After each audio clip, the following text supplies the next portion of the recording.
Welcome to Focus Washington. I'm Chuck Conconi, and my guest today here is Barbara Heller. She's an architect and one of the leading experts in large construction projects, including the Pentagon restoration after the 9/11 disaster. Welcome. It's great to have you on the show. Thank you, Chuck.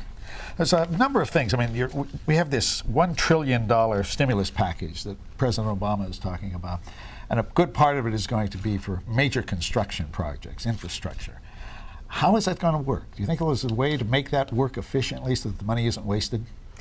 Well, I think the goals of the program are multiple. I think this early stimulus package is going to be directed primarily at shovel-ready projects, which means projects that have already been designed, have already received local approval, and are just ready to get going as a way to put money back into the economy, create jobs, and create consumption.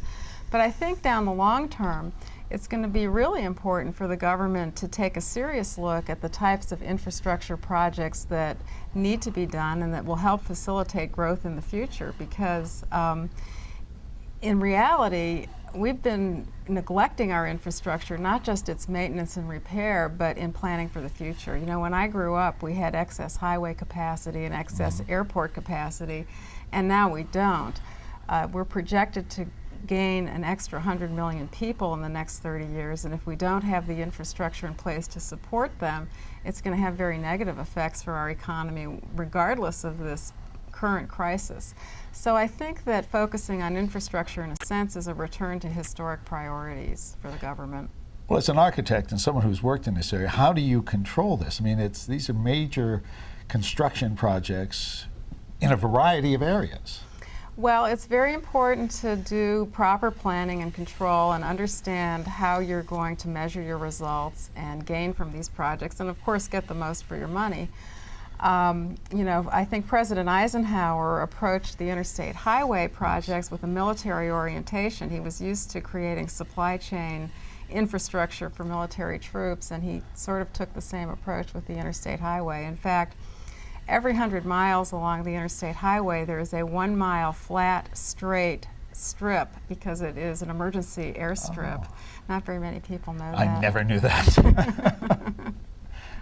But I think that there's tremendous opportunity to improve water supply, water quality, transportation, mass transit, all kinds of things. Bridges. Intelligent grid. Yeah, there's just a tremendous number of projects that have really been on hold because nobody's had the time, or they've just not been a priority. Well, how will we keep that efficient and not waste taxpayers' money?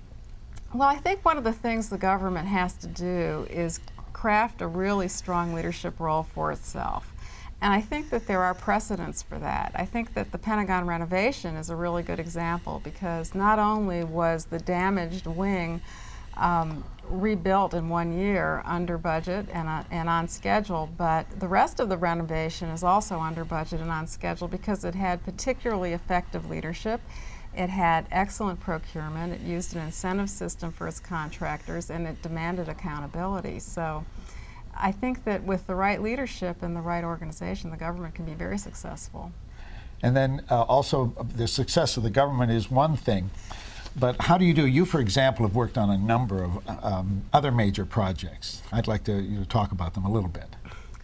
Well, you know, depending on how many different constituencies you try to satisfy, the culture of each project is a little different, because every building is unique, every project is unique. But I think that what the government needs to do with its infrastructure program is get as much repeatable process into the picture as they can, because that's how they're going to be more efficient. They have to streamline the approval processes at the local level. They have to streamline the approval processes internally. And they have to understand that by using the latest technology and equipment, they can buy a whole lot more product with the same dollars. And tell me, what are the technologies that can help make this more efficient? Well, there's building information modeling, there's geospatial technology, there are all kinds of analytical tools, there are even ways for somebody in a central office to communicate with the bulldozer operator who's grading a road to give them geospatial coordinates that allow them to do their work much more efficiently. There's a convergence of design technology and communication technology and engineering technology that's really intriguing and powerful. One last question, because you still haven't mentioned those great projects that you've done here in Washington. Tell me about them. Well, I've had a lot of experience here in Washington. We've worked on the National Airport rehabilitation, which it was primarily physical security issues for them, and worked on the National Museum of the American Indian, which was extremely interesting because it involved the contribution of a number of Native American tribes. The museum, which has a wonderful high-tech exhibit. We were the only DC consultants to work on the FDR Memorial, which was really an extraordinary privilege and experience for us. What an incredible thing it is. Barbara, thank you for being here. I hope we can do this again sometime. Thank I'm you. Chuck Coney, and this has been Focus Washington.